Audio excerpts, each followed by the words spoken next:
Bonjour tout le monde, bonjour les amis, bonsoir. Et bienvenue à ce direct du vendredi. Vous connaissez nos horaires, on ne déroge pas à la règle et nous sommes à l'heure. Alors on invite les amis, on partage le direct massivement parce qu'aujourd'hui on va pas être long, mais on va aborder des sujets qui dérangent encore et encore. Et voilà que nous sommes déjà lancés nous sommes déjà partis sur cette lancée. Les thématiques sont en message et je ne vais pas être long. Donc ceux qui vont rejoindre vont simplement partager. Nous allons partager massivement les amis et voilà, et mettre beaucoup de cœur pour agrandir la bande passante. Bonsoir royalement à tous ceux qui nous rejoignent, aux rois et aux reines qui sont dans ce direct. Bonsoir à Hassan Mamoudou, bonsoir à tous ceux qui nous rejoignent à l'instant, Alain Tiokou, bonsoir également à Strauss Denicios Morales, bonsoir à la princesse Madeleine Yonda, bonsoir à tous ceux qui sont là et merci de partager massivement le direct. Bonsoir à Karina Oyono et bonsoir à Alain Tiokou, bonsoir à tout le monde, bonsoir à tous. Nous savons comment ça fonctionne avec Facebook, même s'ils ont bloqué nos pages, on met les cœurs, on partage et on agrandit la bande passante. Je m'en vais commencer par vous présenter, en attendant les partages, vous présenter la belle ville de Yaoundé. Vous savez, Vision 4, depuis l'arrestation de M. Amougou Belinga, certains disent que Vision 4 est revenu sur Terre. Je ne pense pas. Mais on va faire un petit commentaire là-dessus avant de revenir sur Francis Ngannou. Je vous donnerai les dernières actualités sur le cas Francis Ngannou. Voici la ville de Yaoundé, capitale du Cameroun. Vue aérienne, c'est un vrai paradis sur Terre. Quand on a fini de rêver dans les airs, la réalité nous rattrape sur Terre.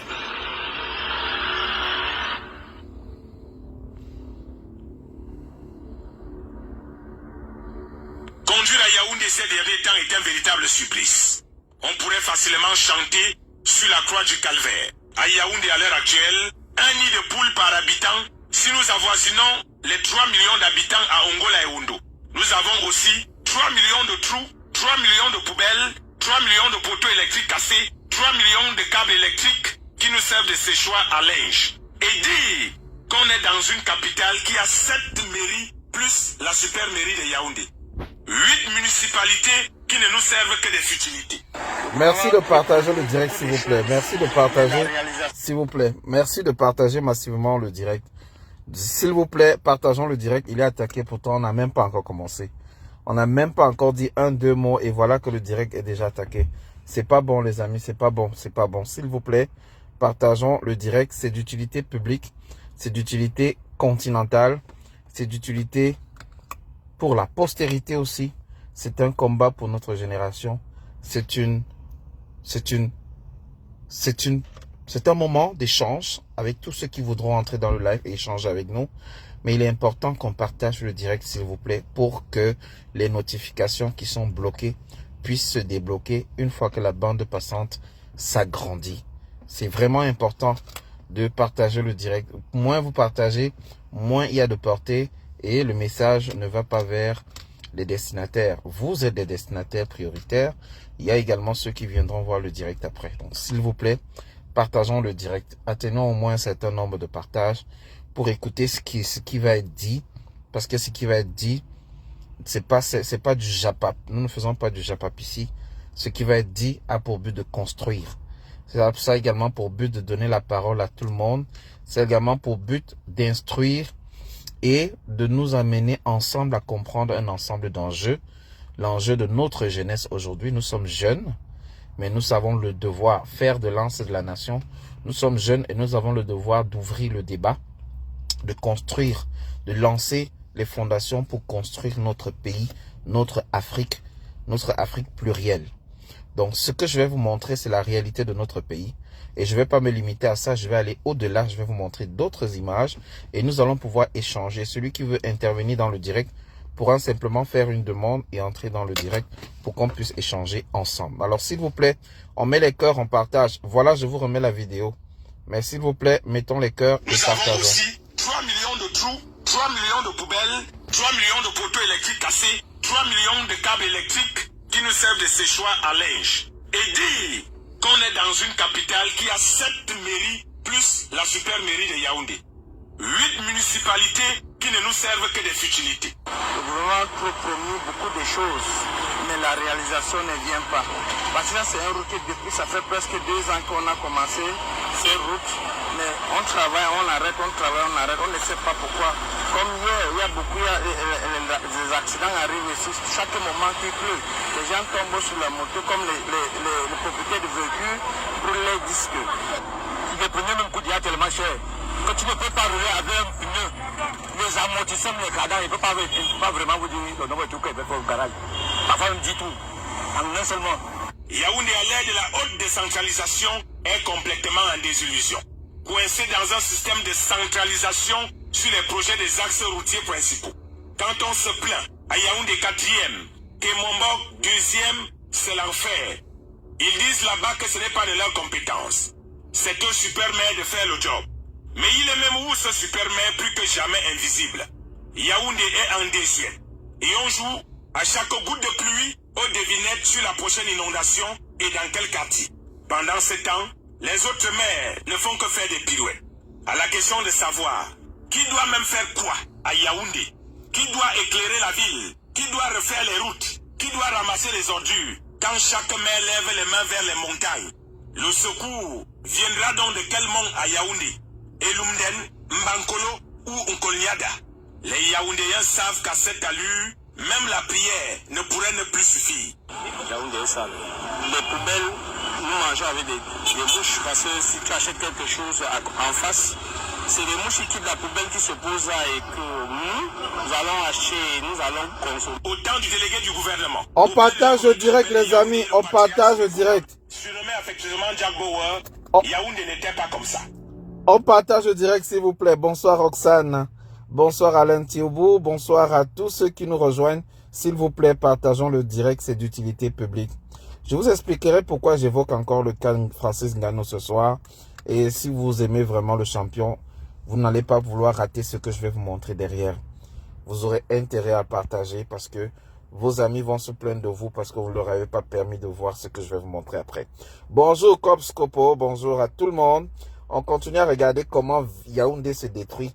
Et on va vous expliquer pourquoi il y a un parallèle entre Yaoundé et l'état d'inaction et d'inactivité de la jeunesse camerounaise. La ville, qui doit refaire les routes, qui doit ramasser les ordures, quand chaque maire lève les mains vers les montagnes. Le secours viendra donc de quel mont à Yaoundé? Elumden, Mbankolo ou Nkolniada? Les Yaoundéens savent qu'à cette allure, même la prière ne pourrait ne plus suffire. Yaoundé est sale. Les poubelles, nous mangeons avec des mouches parce que si tu achètes quelque chose en face, c'est les mouches qui quittent la poubelle qui se posent là et que nous allons acheter, nous allons consommer. Au temps du délégué du gouvernement, auprès de la communauté urbaine de Yaoundé et le patriarche Timivuna, surnommé affectueusement Jack Bauer, Yaoundé n'était pas comme ça. L'homme avait une vision extraordinaire pour la ville aux 7 collines. Faire de Yaoundé un véritable Eldorado, mais depuis qu'il a cédé son poste, l'Eldorado est devenu un grand paquebot. Ceux qui ont regardé la fin du film Titanic peuvent comprendre. On nous a annoncé les échangeurs. Nous avons en lieu et place les mixeurs qu'on appelle pompeusement monuments.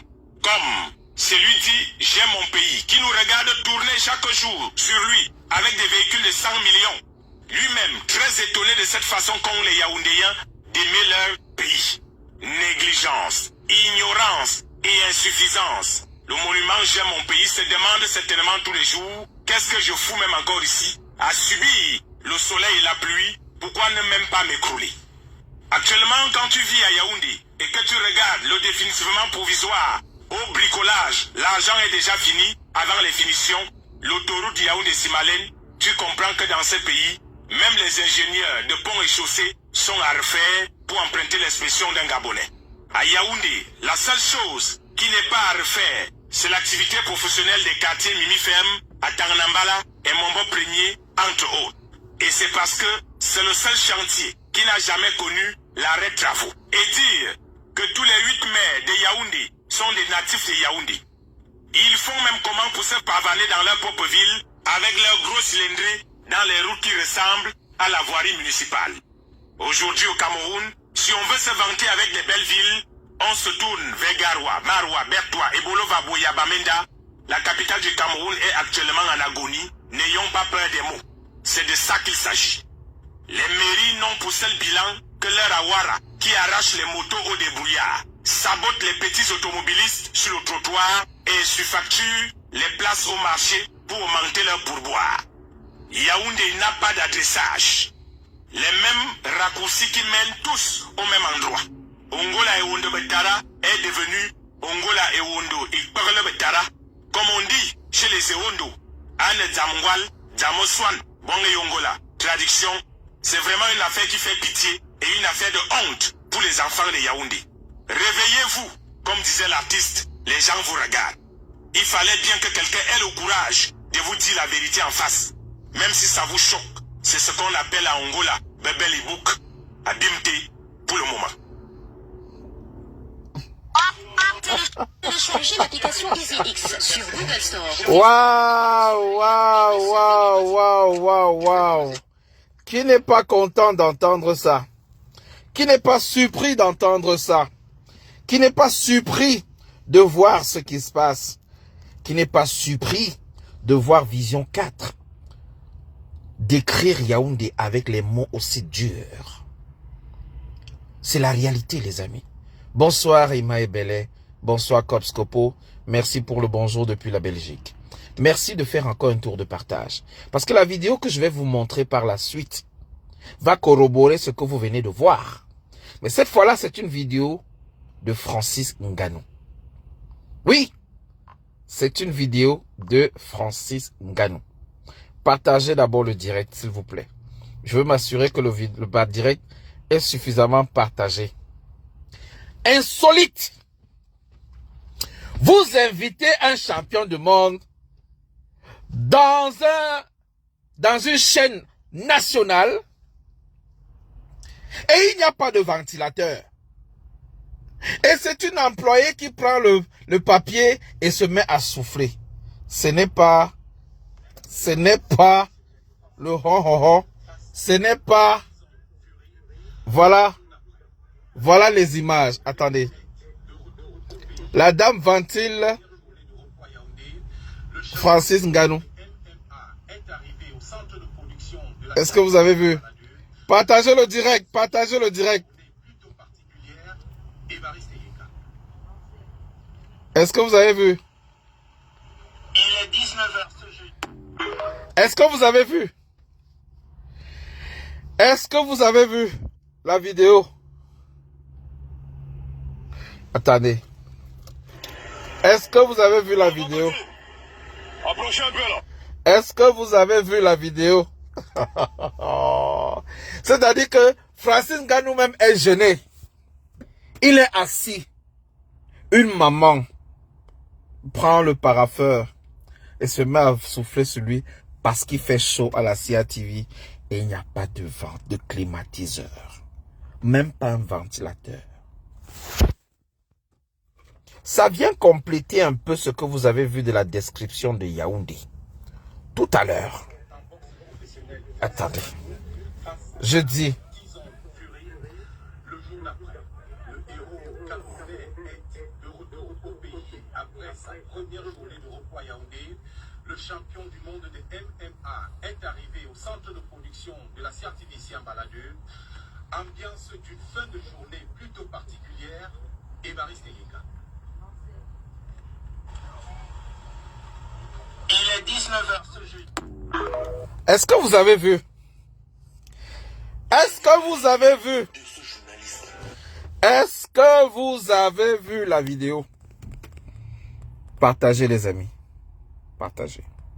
J'aimerais maintenant que vous mettiez en commentaire quel est le sentiment qui vous anime quand vous voyez un champion du monde arriver au Cameroun. Après 1-2 jours au village, il revient à la capitale avec la sollicitation du média national. La chaîne nationale. Pour laquelle tous les Camerounais payent des redevances. On l'appelle qui a une émission à la bonne antenne aujourd'hui. Sauf qu'il arrive, on l'accueille avec fanfare. Je vais vous montrer la vidéo de l'accueil. Et Zambowama, il n'y a pas de clim. Il n'y a pas de ventilateur. Le ventilateur qui coûte 5-10 euros, qu'on peut mettre au couloir, il n'y en a pas. On souffle. On ventile sur lui. Et il va aller quand même faire l'interview. Et il va rentrer chez lui. Alors, lorsque vous avez vu le reportage sur Yaoundé, ensuite vous voyez les images dans les locaux de la CRTV. Est-ce que vous comprenez que le Cameroun est down? Est-ce que vous comprenez que le Cameroun est down?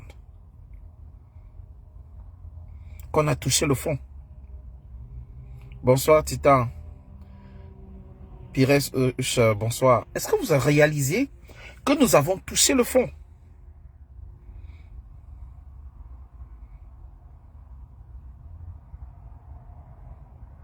Oui, on nous a dit que c'est les néo qui avaient frappé, mais les néo a frappé, il n'y a pas de groupe électrogène.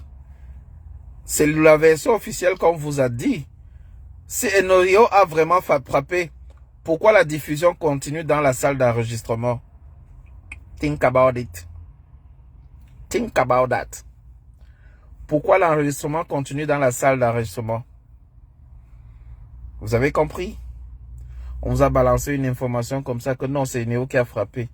Parce qu'il fallait justifier un peu cette image qui est choquante.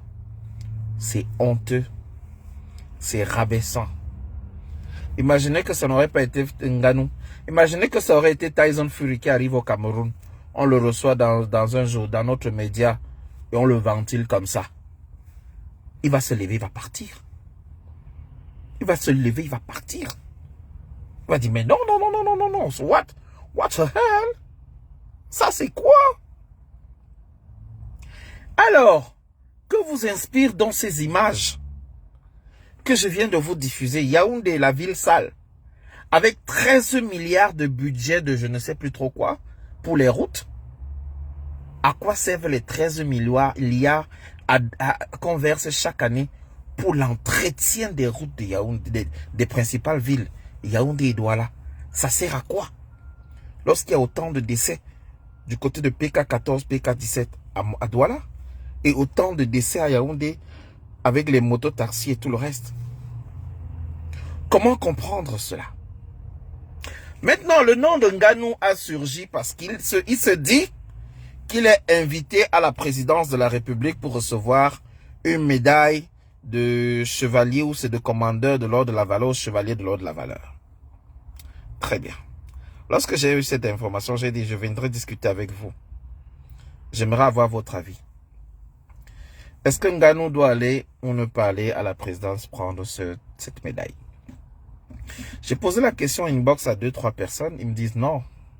Lors de son combat, la femme de la première dame, excusez-moi, était plutôt au palais de congrès pour un événement qu'on aurait pu reporter et focaliser les Camerounais sur son combat. Pourquoi?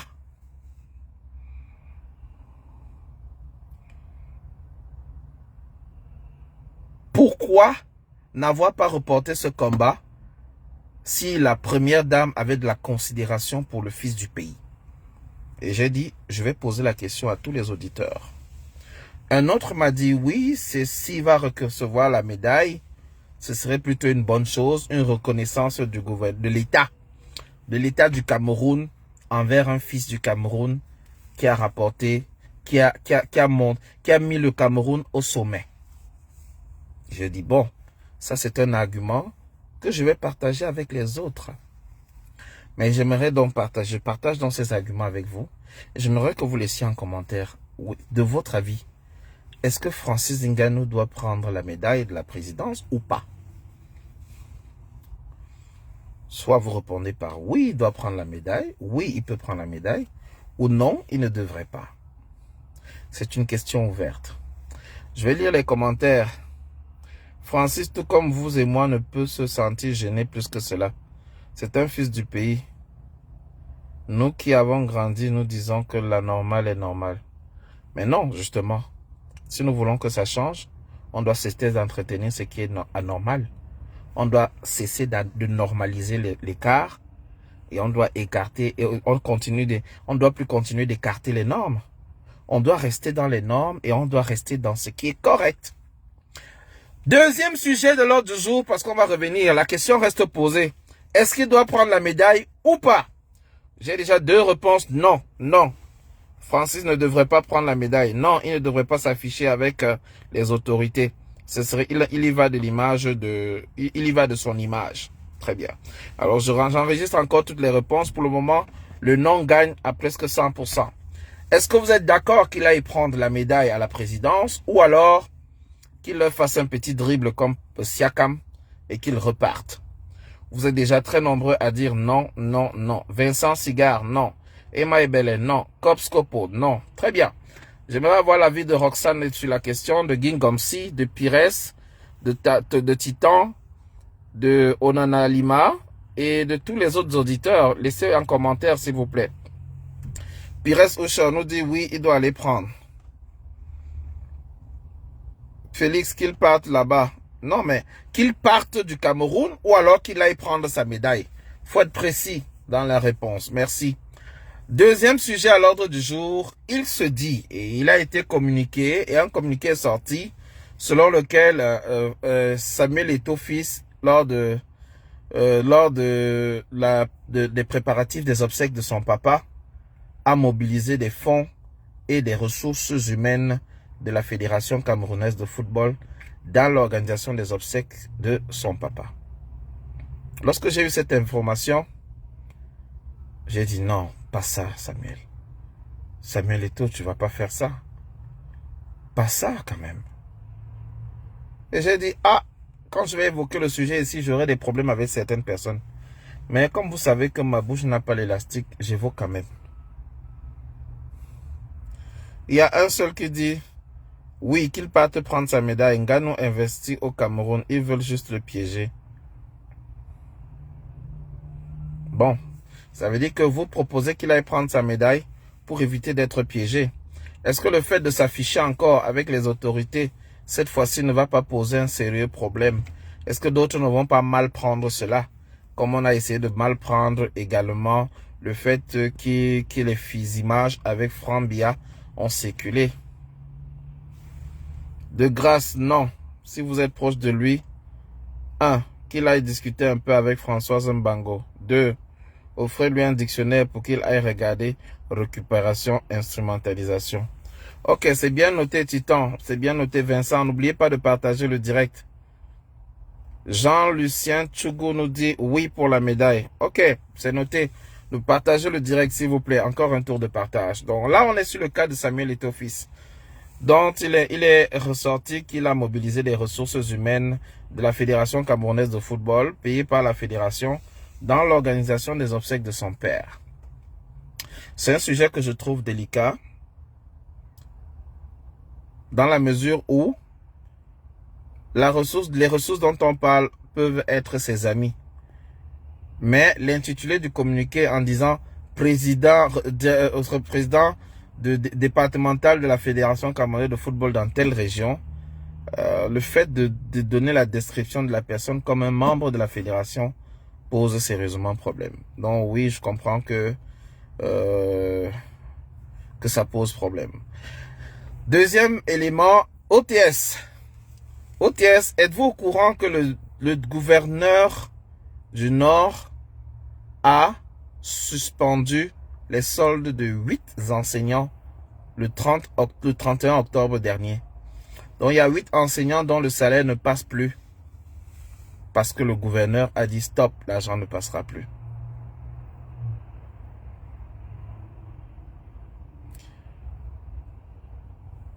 Donc 8 enseignants ont été suspendus parce qu'ils font la grève OTS par un gouverneur. Et un voice circule faisant état d'une mobilisation générale de tous les enseignants du Cameroun pour venir en aide au mouvement OTS. Quel est votre avis sur la question? pensez-vous que ces suspensions à répétition vont plutôt radicaliser les enseignants? Ou alors, pensez-vous que ça va les amener à baisser les bras et retourner dans les salles de classe?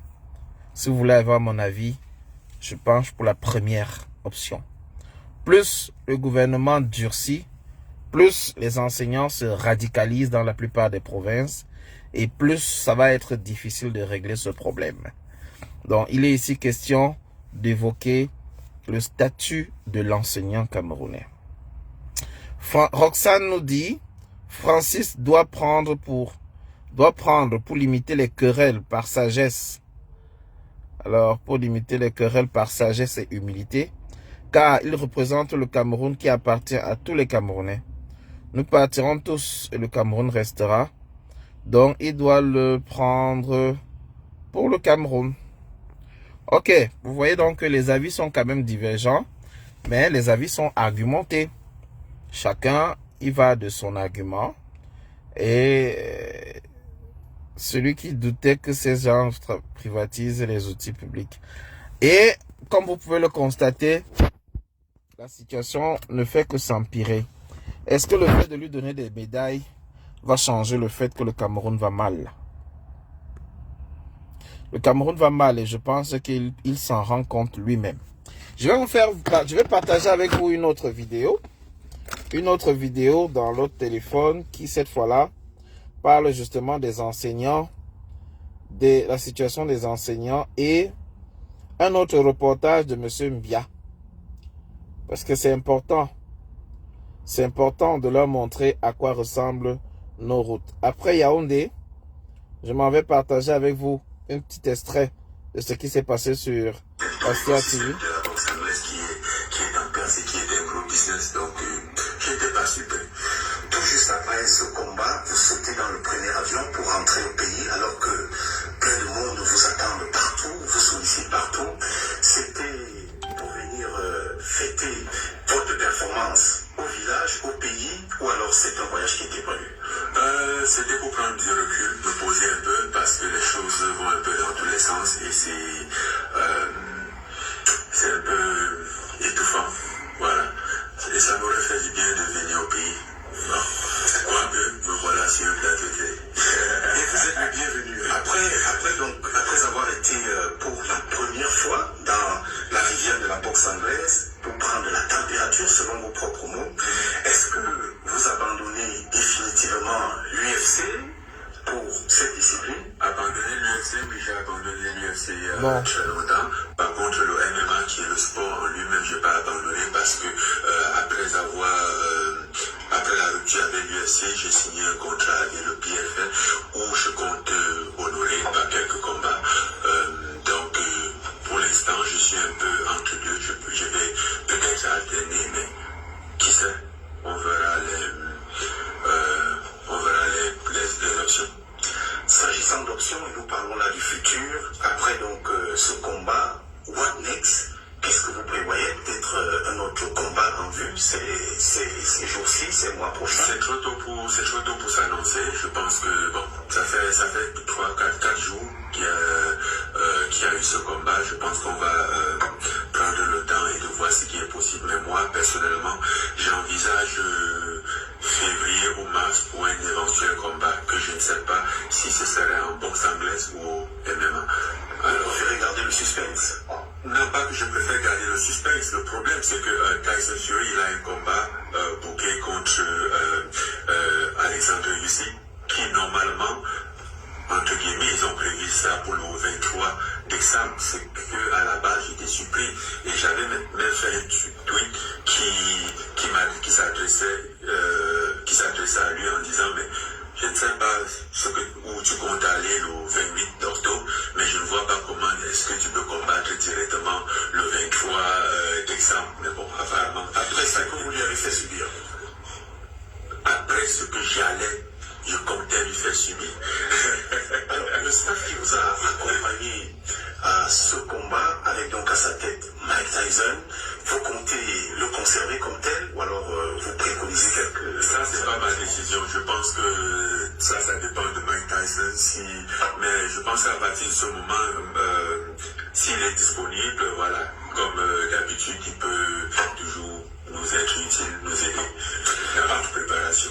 Par contre, ce qui dépend de vous, c'est ce que vous pouvez faire pour le Cameroun. Est-ce que vous avez des projets dans l'immédiat, peut-être pour la boxe, ou alors dans le cadre de votre formation?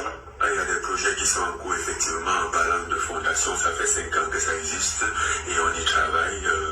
On essaie d'avancer, de faire des projets un peu plus grands et de s'étendre un peu sur le territoire national. En général, les Camerounais sont tous derrière les Lions indomptables. Samedi dernier, tous les Camerounais étaient derrière Francis Ngannou. Vous expliquez que je ne suis pas un lion indomptable. Vous êtes un joueur de la boxe, évidemment. Je parlais des Lions indomptables du football. Et donc, est-ce que vous avez ressenti ce soutien, cette chaleur de là où vous étiez, et qu'est-ce que cela vous fait? Si, je ressens très souvent la voix des Camerounais parce qu'ils sont pas petits. Même dans les réseaux, dans les voix, je sens la présence, le soutien des Camerounais, surtout dans des situations où je suis un peu bousculé. Voilà, le sens de soutien qui est important. Et d'ailleurs, vous allez voir que même lors du combat, il y avait, en dehors de ma famille, il y avait beaucoup de Camerounais qui étaient présents. Tous les Camerounais de l'Arabie Saoudite se sont mobilisés pour venir me soutenir. Et c'est des Camerounais qui avaient la possibilité de voyager de part dans le monde pour aller en Arabie Saoudite. S'il n'y a qu'un seul secret pour arriver au niveau où vous êtes et que vous souhaitez partager avec les Camerounais et le monde entier, c'est quoi le secret? Surtout quand on est Camerounais et africain. La foi, la détermination, la persévérance. Et comme vous avez si bien dit, quand on est Camerounais, et j'aime bien ce dicton qui dit souvent impossible n'est pas Camerounais. Donc, Francis Ngannou, si avant de terminer, je vous pose une question qui ne vous arrange pas, ou même je vous donne un coup de poing, vous allez réagir immédiatement, ou alors vous allez m'attendre après le journal. je vais gérer. Vous allez gérer. Oui. Merci, en tout cas ça ne va pas arriver. Merci d'être venu et très bon séjour au pays. Merci. Alors, voilà donc un extrait que je voulais partager avec vous les amis. Et pour finir, ce qui se passe du côté des cités universitaires et des étudiants au Cameroun.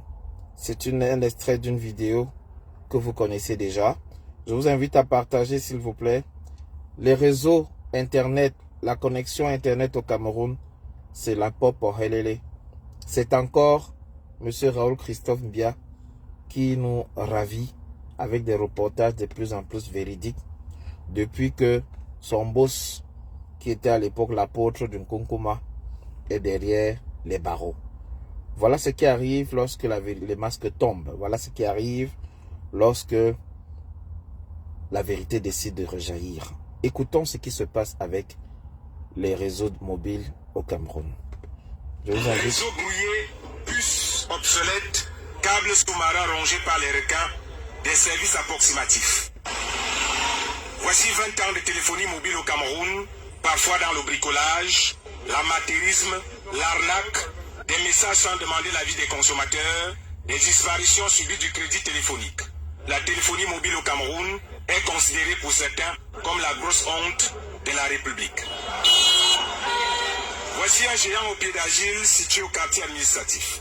Ici, il vaut mieux écrire une lettre et l'envoyer à travers une agence de voyage ou même retourner au vieux tam-tam que d'envoyer un SMS qui prendra 10 jours avant d'atterrir chez le destinataire. Et pourtant, on dit que le réseau téléphonique camerounais fonctionne désormais avec... Partageons le direct les amis s'il vous plaît, un tour de partage.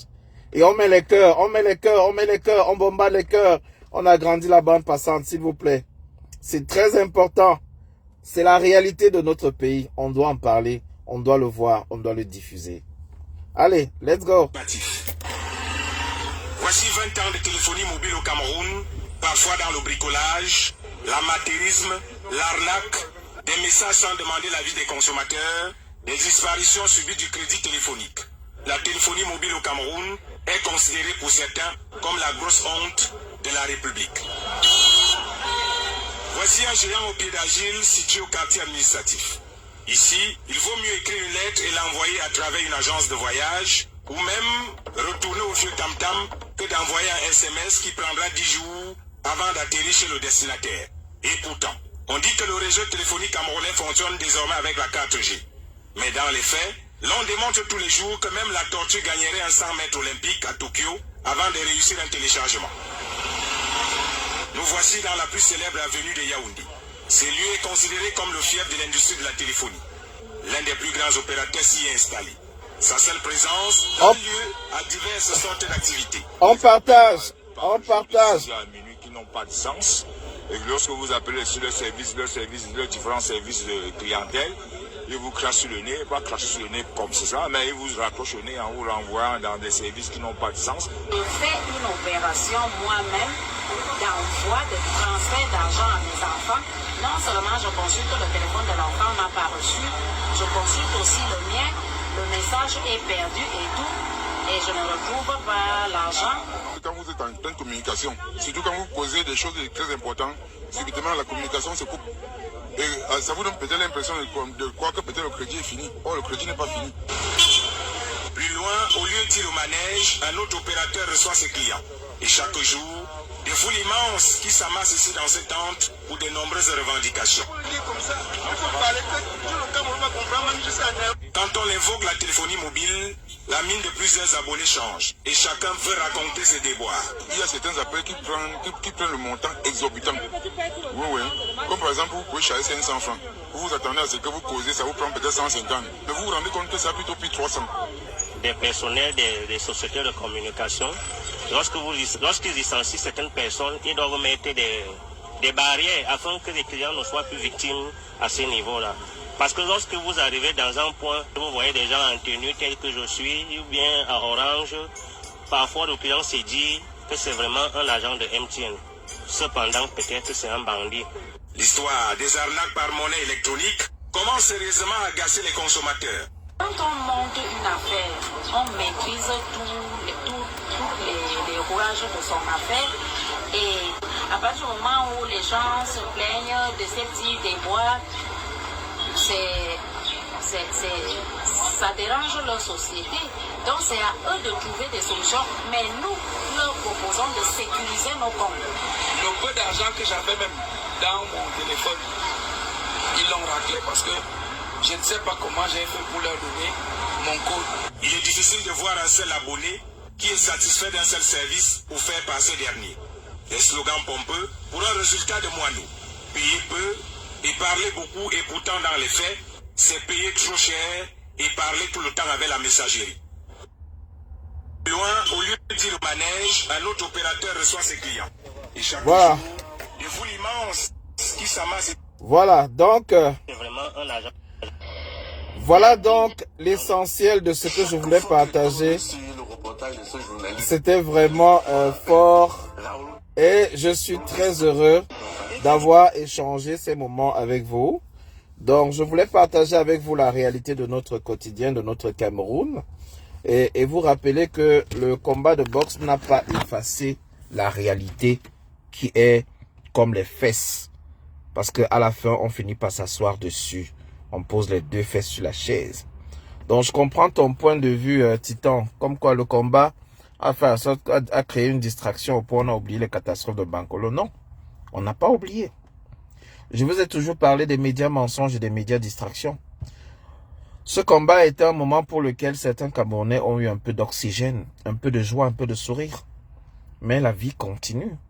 La réalité est là et c'est celle que je vous montre. De la prochaine fois, je vais vous montrer même dans un reportage dans les cités universitaires. Je vais vous montrer des reportages auprès des marchands ambulants. Je vais vous montrer des reportages auprès des commerçants de nos différents marchés. Et vous verrez donc que la réalité, elle est là. Elle est là.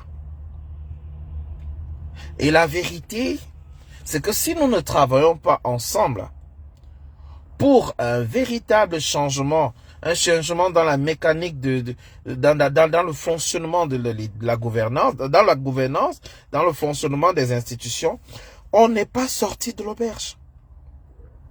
Ceux qui prennent les décisions pour la prise en charge des accidentés, des sinistrés de Bankolo, c'est ceux qui dirigent. Ce sont eux qui dirigent. C'est eux, ce sont eux, comme le professeur Maurice Kant l'avait dit sur le site, que c'est eux qui ont le budget de l'État. C'est eux qui ont les budgets de fonctionnement. C'est eux qui ont les poches de dépenses dans lesquelles ils peuvent aller récupérer pour venir en aide à ceux-là. Est-ce que c'est sinistré depuis leur chambre de recasement du côté de la maison de parti, à côté de Mokolo là-bas? Est-ce qu'ils ont mangé depuis ces 4 derniers jours? Comment sont-ils? Je profitais, j'avais une vidéo de Franco le Mignon qui lui a offert 2 de ses appartements où il abrite environ 4 ou 5 sinistrés. Je voulais lui dire bravo. C'est de notre faute. Nous nous indignons d'à moitié plutôt au cas agissant. Silence téléphonique de 24 heures. Personne n'en mourra. Pour ceux qui veulent voir leurs enfants grandir, juste éteindre le téléphone. Je suis en train de lire le commentaire de Titan, hein. Le téléphone pendant 24 heures. Mais notre sœur Caresse Fosso a lancé ce projet. Et ça a été bien suivi. Mode avion pendant un moment. Je comprends ton point de vue, hein, Titan. Mais le problème, c'est quand tu dis agissons. Est-ce que moi, la modeste personne que je suis, est-ce que je n'agis pas de mon côté? Quand tu dis agissons, comment on implémente ça? Tu peux monter, hein, tu peux faire la demande et venir discuter avec nous. C'est ça le but aussi. Le but n'est pas que je fasse le live seul. C'est vrai qu'il nous reste encore 7 minutes, mais discutons, viens discuter avec nous, Titan. Je t'ai envoyé une invitation. Quand tu dis agissons, ben agissons. Le problème n'est pas simplement que nous agissions. Les idées viennent, mais certains ne suivent pas. Le problème, c'est souvent,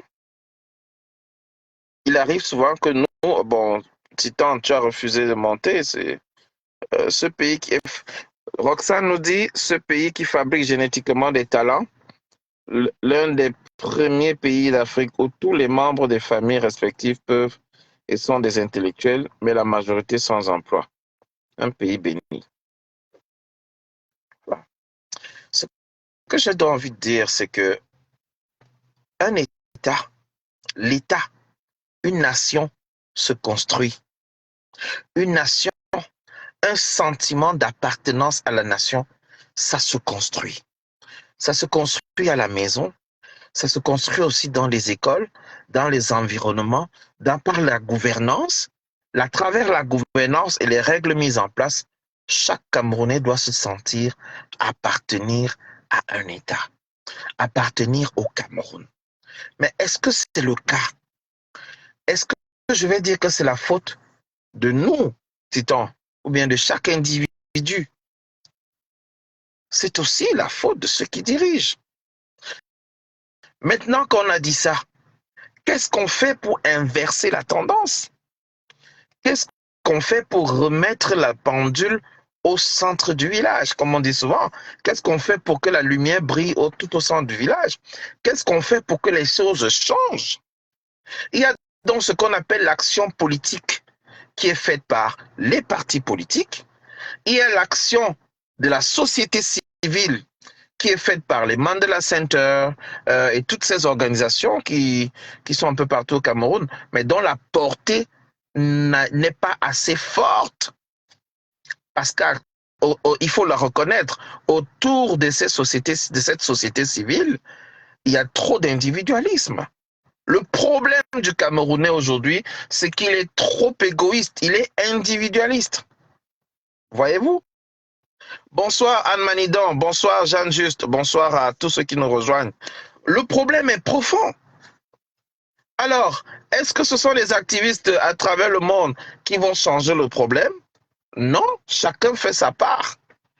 Chacun essaie d'apporter sa contribution à ce changement.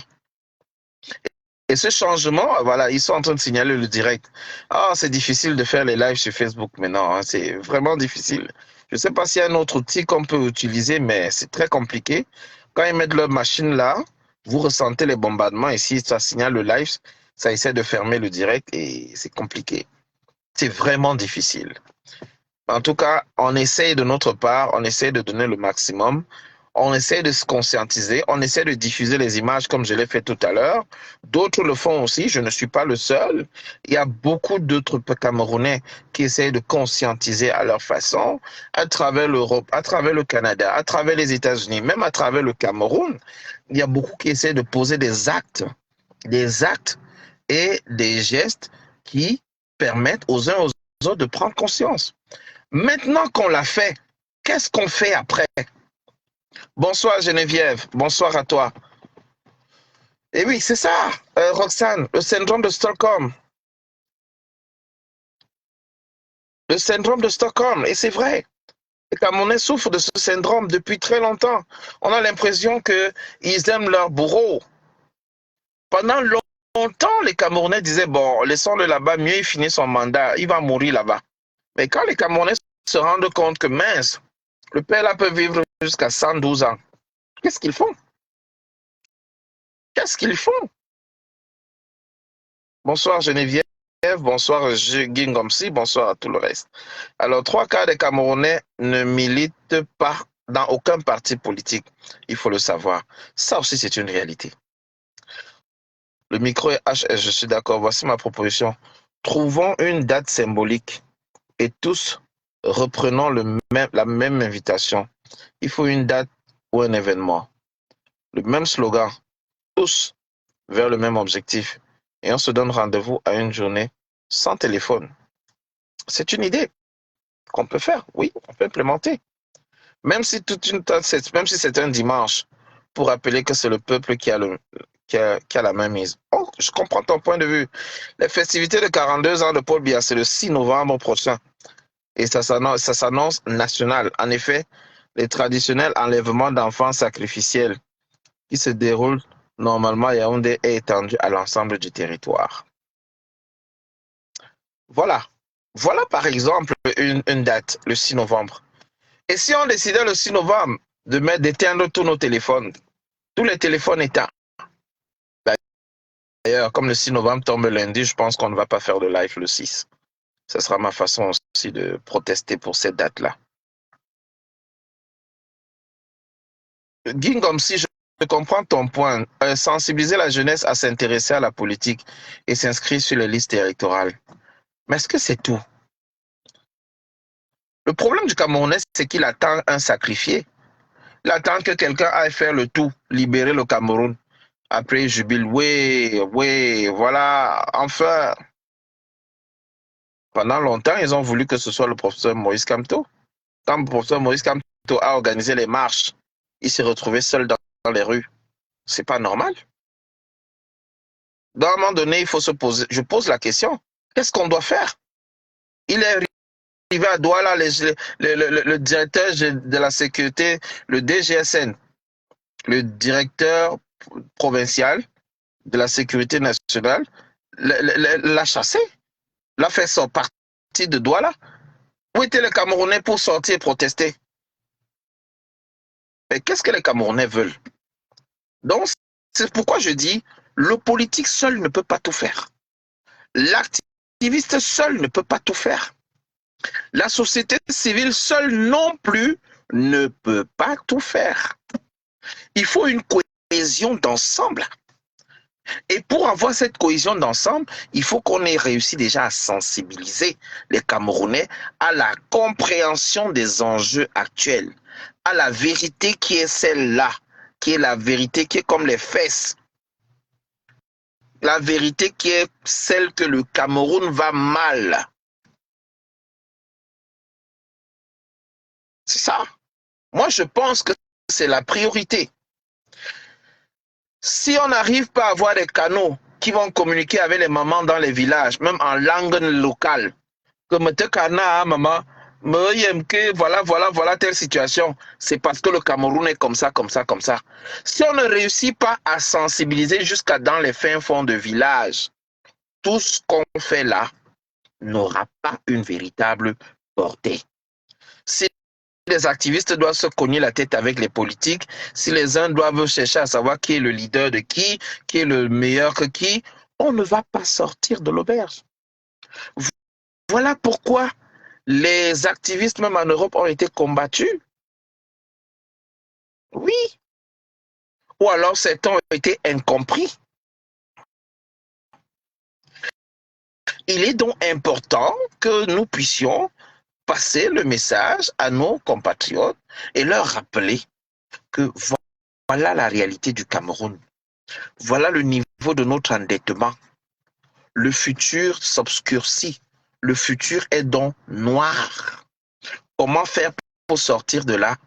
Il faut donc que nous puissions changer les choses du plus profond de notre système de gouvernance. Si on ne fait pas ça, si on ne sensibilise pas le peuple, quand un politique va se lever et dire on marche pour l'eau, personne ne va sortir. On marche pour l'électricité, personne ne va sortir parce que chacun va dire je veux voir mes enfants grandir. Voilà. Cette fameuse phrase de Longuet. Pendant que vous vous battez pour les bensikineurs, eux ils finissent leur journée, ils vont d'abord boire la kadji. Ils vont d'abord boire les bières, un bon poisson. Et quand vous allez leur dire, il y a des arrestations des mototaximans chaque matin, le préfet a sorti une note pour interdire ça. Il va dire, je veux voir mes enfants grandir.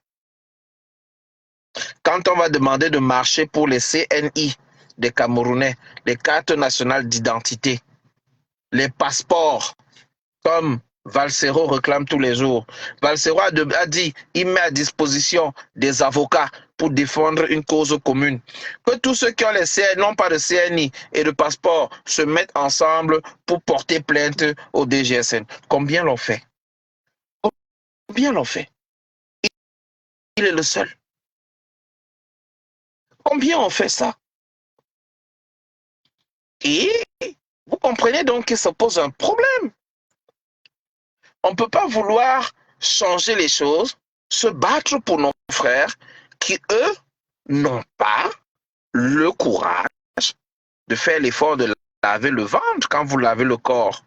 Eux, ils ne font même pas l'effort de laver le ventre. Ils attendent quelqu'un qui va venir les laver, les sécher, les habiller. Mes frères, ça n'existe pas. Cette personne n'existe pas.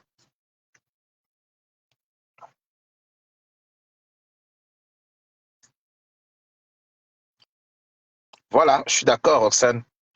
Les médias sociaux, c'est pour ça que malgré la fatigue, malgré tout ce que je peux avoir comme contretemps, je prends un peu de mon temps 3 fois par semaine à ma pause, totalement ma pause, pour venir échanger avec mes frères camerounais, parce que j'estime que c'est important.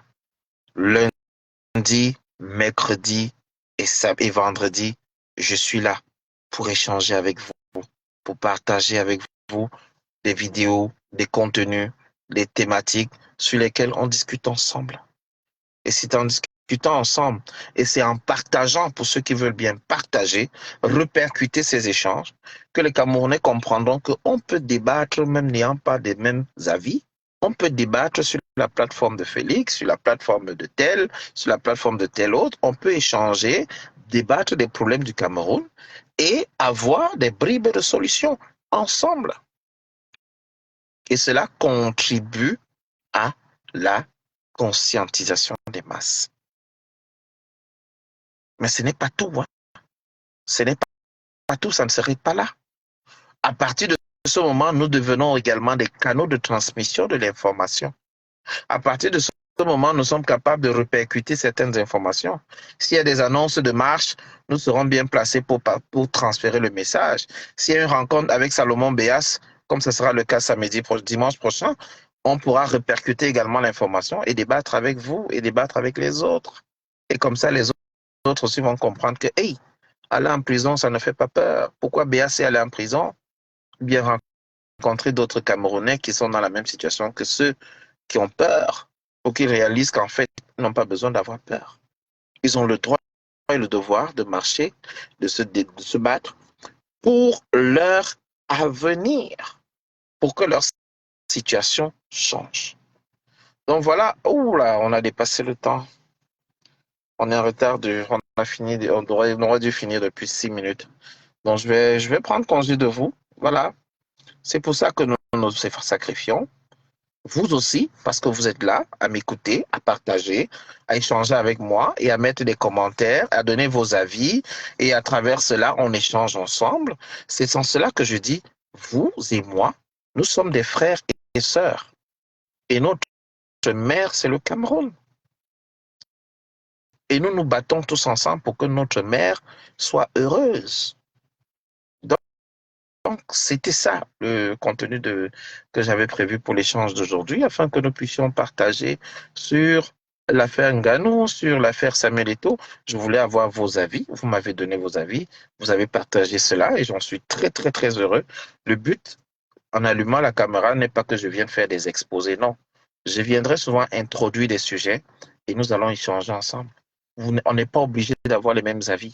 On n'est pas obligé d'avoir les mêmes avis. Mais on a l'obligation de se parler, de se comprendre, d'échanger et de proposer, si possible, pour les générations à venir. Alors, à bientôt, Geneviève Coignet. Bonne soirée, Douala Ngando. Bonne soirée, Roxane, Titon, Hervé Tassi, Douala Ngando, Roxane Gingomsi, Julio Taco, Nicole Ngohemde, bonsoir à toi pour mon Amazon, Pires Usher, Jean Mokori Koka, Cops Kopo, Emma Ebele et tous ceux qui étaient avec nous ce soir. Je vous souhaite un excellent bonsoir. Armand Tchangé, bonsoir. Bonsoir à Tekedo Jules, bonsoir à Chantal Water, bonsoir également à Dorchel Tankwa, à Giz Joe, à Jackson Chouala qui est toujours avec nous et toujours aussi percutant dans ses commentaires et dans ses analyses. Bonsoir à Cédric Fambo, bonsoir à Geneviève, bonsoir à Jean et à Jeanne, épouse Tameteux, et Serge Valérie, Alain Tefac, Titan, Hervé Tassi et bien sûr Célestin Rega. On se donne rendez-vous donc probablement ce week-end. Ma pause, elle est terminée. Et voilà, on aura l'occasion d'aborder le récapitulatif de la semaine. À très bientôt. Bye bye.